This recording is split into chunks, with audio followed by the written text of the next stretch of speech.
All right, so now we're going to dive into what's probably our first really complicated topic here of resonance. And so I've actually split this into three different lectures. The first thing we're going to do is just what the heck is resonance, talk about that, as well as introduce this what's called electron pushing notation or curved arrow notation, which is a way that we can draw on our bond line structures in such a way that it shows electrons moving. Okay, so that's all the skills that we're going to get in this particular lecture, and then by the end of this, all three of them, you'll have a good understanding of resonance and how to spot it and all that good stuff. Okay, so first of all, I'm sure you guys were introduced to resonance when you were introduced to Lewis structures. You had to sort of know about them. We're going to go a little bit more in depth here, okay? So these are things that we're going to be representing using our bond line structures. So let's take a look at this molecule here. This is an allele carbocation, and we'll get to what the heck this portion means here in a second. But of course, we talked about carbocations before, right? So take a second and tell me, what is the hybridization of that atom there, right? So first figure out how many hydrogens there are, and then you can figure out the hybridization. Okay, so if I draw in my hydrogens, because this is a bond line structure, I would have only two of them, right? Because a carbocation only has 3 bonds. So that means that this carbon here is sp2 hybridized. Likewise, so are these other ones, these other double bonded carbons. You can convince yourself of that as well, but these are also both sp2 hybridized. This is really important. Okay, it turns out that those p orbitals, right, if they're sp2 hybridized, that means that there's a leftover p orbital that still exists. That p orbital is going to be the key here. Okay, so let's take a look at these sort of electron orbitals as they are. So again, this is going to be a diagram that shows the actual p orbitals, the peanut shape. So on one of them, or between two of those p orbitals, I have this pi bond here, right? That's represented. Of course, a double bond consists of 1 sigma and 1 pi. The pi is between side-to-side overlap of p orbitals. So if I'm going to draw that in, that's between these orbitals here. And then my carbocation also has an empty p orbital, or also has a p orbital, but it's actually empty, right? Remember, a carbocation does not have a full octet. That missing pair of electrons is going to be reflected in this empty p orbital. So that means you have this pi bond located directly next to another p orbital, but this one's empty. So what is resonance? Resonance is these electrons in this pi bond spreading out all the way across this network of side-by-side p orbitals. Okay. The electrons don't just stay put in one of these pi bonds and then ignore the other one. They're constantly moving back and forth, or it's kind of a weird way to think about it, but yeah, moving in between, right? Electrons are diffuse clouds, so it actually spreads itself out into all of those available p orbitals, as long as they're located side by side. So one way to sort of draw, there's 2 different ways of drawing this resonance phenomenon. One is to draw both, or however many there are. In this case, there are 2 resonance contributors, okay? So this is, I'm gonna label my carbons so that we can keep track of who's who here. This is this same molecule, right? So each of these carbons are color coordinated, and what my resonance contributors, what both of them together show, is that those electrons are moving to the other side, right? So they're sort of going back and forth, back and forth, back and forth. Okay, it's actually not a great way to think about it. This is one of these really weird things that arises from quantum mechanics. Electrons aren't just particles that are going to jump back and forth and back and forth. They're actually these very complicated clouds that are instead going to spread themselves out, going to diffuse. So another way to represent a resonance that's occurring is using what's called a resonance hybrid. And here you have these dotted lines that represents that pi bond that's spreading out to those other p orbitals. Okay, the resonance hybrid is a better way to think about it. It's more accurate. An analogy that's used is, right, a nectarine is a fruit that was formed by a hybrid between a peach and a plum. Well, it's not that a nectarine switches from being a peach to a plum to a peach to a plum. It's both of those at the same time. Okay, so the resonance hybrid is great at conveying that, because what happens when you look at these resonance contributors is you want to think about it as back and forth and back and forth. That's not the case. It's both of those at the same time. The problem with the resonance contributors, and one of the reasons that we're not going to use them very much, is that they don't keep track of electrons correctly. If there were more than one pi bond in resonance, you wouldn't be able to tell that by your resonance hybrid. You wouldn't know how many electrons there were. So in fact, we are always going to be drawing out all of our resonance contributors. That's the best way to keep track of what our electrons are doing. And we're just going to have to keep in mind that it's not one or the other, or one or the other, it's both of them at the same time. Okay, so the main thing about resonance that's kind of crazy, I always call it this magical force, but resonance is stabilizing. If a molecule has resonance available to it versus one that doesn't, it's going to be more stable. There's this stabilizing effect. Electrons, well, so first of all, delocalization provides a greater distance for these electrons to span, which means that they're not going to run into each other quite as much. So it's going to minimize electron repulsion. So that's one big thing that's stabilizing for resonance. And the other thing is that it will spread the charge out, just like we saw with our previous cation. That positive charge gets spread out across the network of conjugated p orbitals. And remember, atoms don't like to hold formal charge. So if they can spread it out, if they can delocalize that formal charge, that will provide a stabilizing effect. So in fact, that carbocation that you saw, this right here, is far more stable of a carbocation than if that double bond wasn't right there next to it, right? So the presence of that double bond, the resonance that's available to that molecule is a stabilizing effect for that charge. Okay, so now that's the what is resonance, right? Again, it's the spreading out of electrons into neighboring p orbitals. Now what we're going to do is just learn how to sort of draw that on the page with our bond line structures. We're going to be introduced to this notation called electron pushing, which is these curved arrows that demonstrate the movement of electrons. So here's a good example down here. This curved arrow is representing the movement of this electron from one bond to another. Okay, so after this movement occurs, what I would expect my structure to look like, is now my double bond has been moved into this position. And most importantly is keeping track of charges, okay? There's always going to be a conservation of charge. I have a positive on one side, I'm going to have a total sum that equals +1 on the other side as well. In this case, it's this carbon at the end.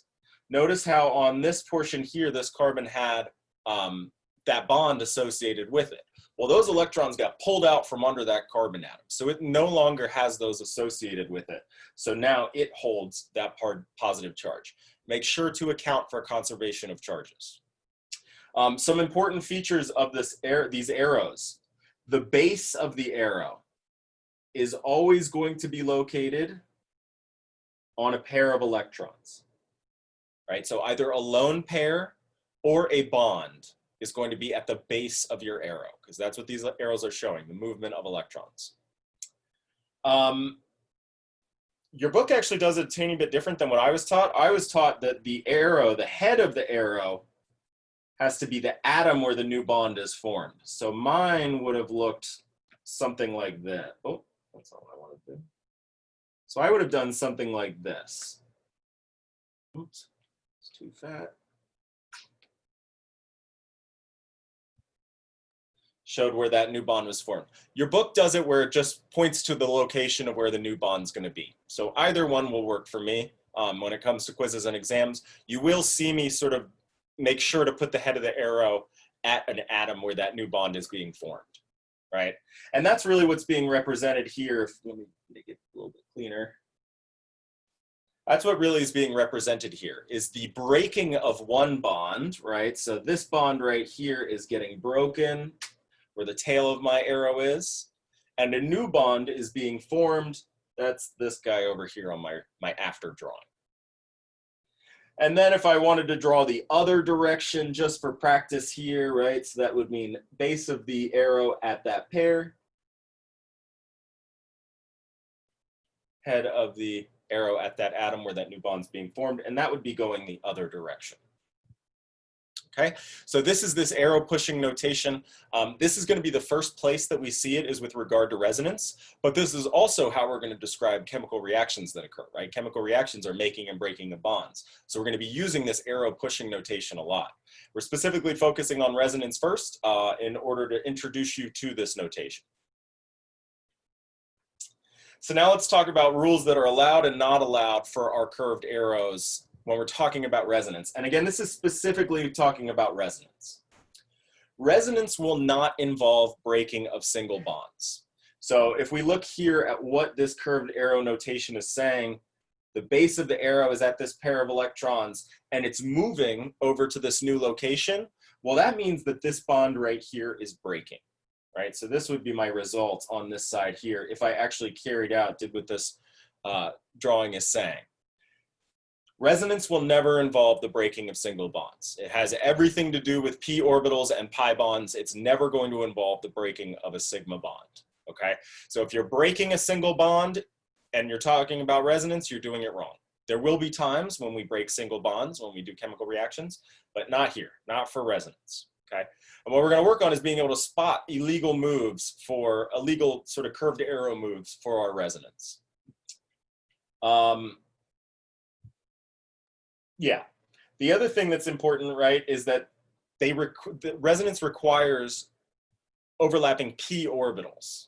So if there's ever an sp3 hybridized atom, it will break up the resonance. If that's located between two double bonds, for example, they can't be in resonance. Okay.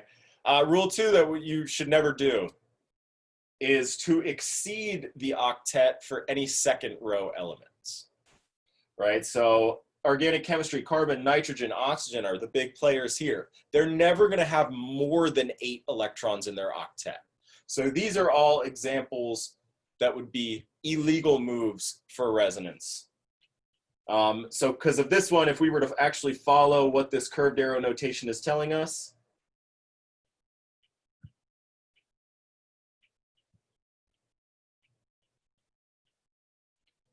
and then notice there's still that conservation of charge here, so the negative charge moves over to the carbon.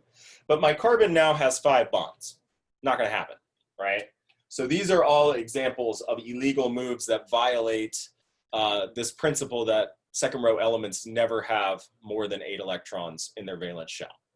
Okay, so if you're doing that, so this is another illegal move to watch out for. The more electronegative elements, so nitrogen, oxygen, as well as the halogens, will never have less than an octet. All right, so another illegal move here would be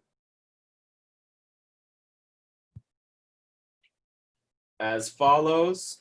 If I'm following this pair of electrons here, that means that it came down onto this carbon, or another way of writing that is it has a negative formal charge. This is an illegal move right here. Okay, I can't make it so that oxygen, nitrogen, or any of the halogens have less than 8 electrons in its octet, which is the case here. This oxygen does.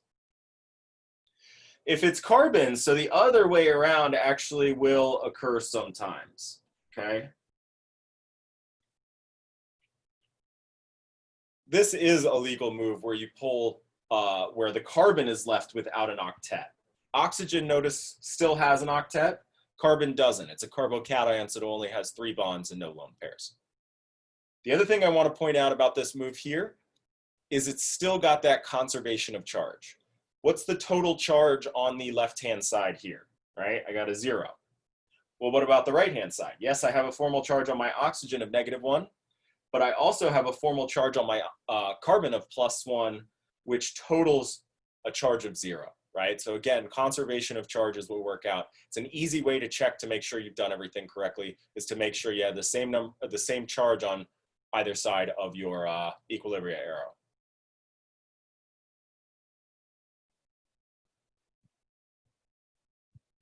Okay, so actually, one of the things that, so oftentimes you won't necessarily see just one jump. You might show two jumps at the same time, as is here with these two curved arrows. Take a second and see if you can't figure it out. Pause the video and see if you can. This is going to be the key skill that I want you guys to take away from this video is, can I follow curved arrow notation and get to the other side correctly?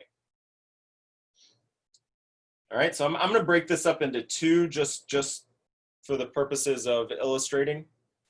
So it's a little bit more clear. Let's do this first jump first. So here I have my pi bond electrons, and they're going to be jumping onto this carbon atom. So what does that look like? Notice that there's no sort of new bond that's formed. Instead, this represents a pair of electrons jumping onto that carbon as if to create a carbanion, right? So there's that lone pair or the negative charge there.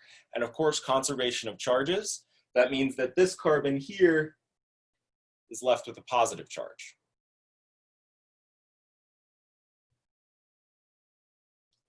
So then the next jump was to have this pair of electrons come down to that positively charged carbon. So now I have